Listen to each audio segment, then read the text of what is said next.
Dans cette vidéo, je vais te parler des ensembles de nombres et on va voir donc plusieurs vidéos pour voir un petit peu tous les ensembles de nombres à connaître cette année. Alors les ensembles de nombres, tu en as déjà entendu parler au collège. Alors peut-être qu'on ne t'a pas donné leur nom, mais en tout cas tu sais de quoi je vais parler. Donc là on va simplement mettre un nom dessus. Donc le premier ensemble de nombres dont on va parler, c'est l'ensemble des entiers. Alors dans les entiers, il y a deux différentes catégories. Il y a ce qu'on appelle donc les entiers naturels, qui est le premier ensemble de nombres, et ensuite on en verra un autre.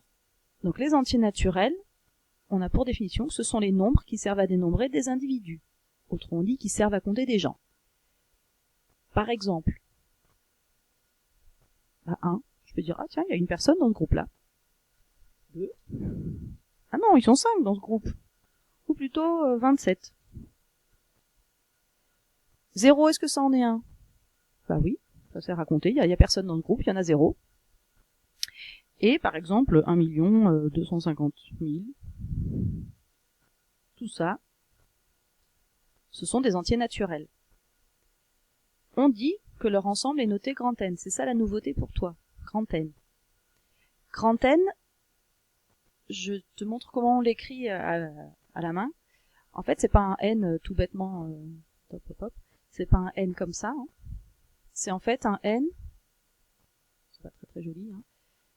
Comme ça, on lui met une double barre devant, pour signifier justement que c'est l'ensemble des entiers naturels, non pas le nombre grand N dont on ne saurait pas ce que ça veut dire. Ensuite, une fois qu'on a cette notation, si tu veux dire par exemple que le nombre 2 appartient à grand N, il est dans les entiers en fait naturels, c'est un entier naturel. Nous, on va utiliser une notation mathématique en notant 2 appartient, et là on mettra un E arrondi, hein, comme le symbole euro mais avec une seule barre, à l'ensemble grand N. Donc ce symbole, je répète, veut dire appartient à. Donc on dira 2 appartient à grand N. Autrement dit, 2 est un entier naturel. Donc ça, c'est pour ce premier ensemble des entiers naturels. Ensuite, deuxième ensemble, ce sont les entiers relatifs. Alors les entiers relatifs, je me suis encore trompée, les entiers relatifs, ce sont tous les entiers naturels, donc tout ce qu'on vient de voir, ainsi que leurs opposés. Leurs opposés, c'est on change de signe. Autrement dit, en exemple, on avait déjà les entiers qu'on avait notés tout à l'heure, le 1, le 2, le 0, le 58, etc., etc.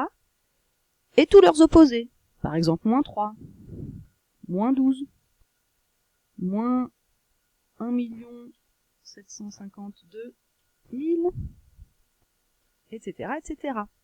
Ça, ce sont donc les entiers relatifs. Et comme tout à l'heure, on note leur ensemble d'une certaine façon avec un grand Z. Alors fais attention parce que c'est entier relatif, on dit oh bah c'est un R, je vais mettre un R. Non, R c'est autre, ce sera une autre lettre, ça nous donnera un autre ensemble. Donc fais attention, entier relatif c'est Z, ça vient de l'allemand, hein, SID ou un truc de ce style.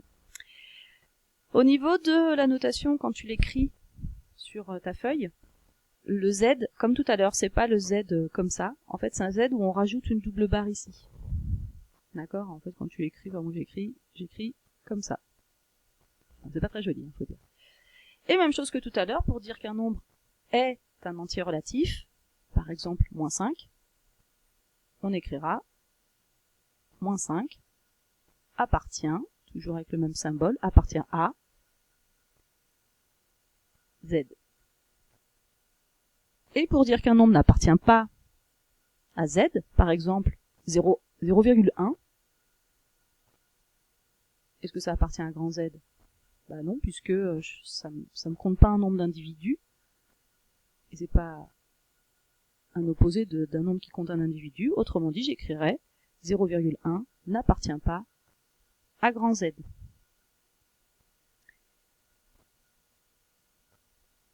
Et pour finir donc cette vidéo, on peut voir un petit peu le lien entre les deux. On a vu quoi en fait? On a observé que tous les entiers naturels, 0, 1, 2, 3, 4, 5, 6, 7, bah en fait ce sont aussi des entiers relatifs. Donc qu'est-ce qu'on peut dire? Que l'ensemble grand N, il est inclus dans grand Z. Ce symbole là, ce C, signifie est inclus dans. Et quand on va le représenter, on aura donc tout l'ensemble des nombres entiers naturels, le 1, le 2, le 0, le 8, le 12, qui seront là. Ils seront dedans l'ensemble grand Z. Autrement dit, qu'est-ce qui reste ici, là?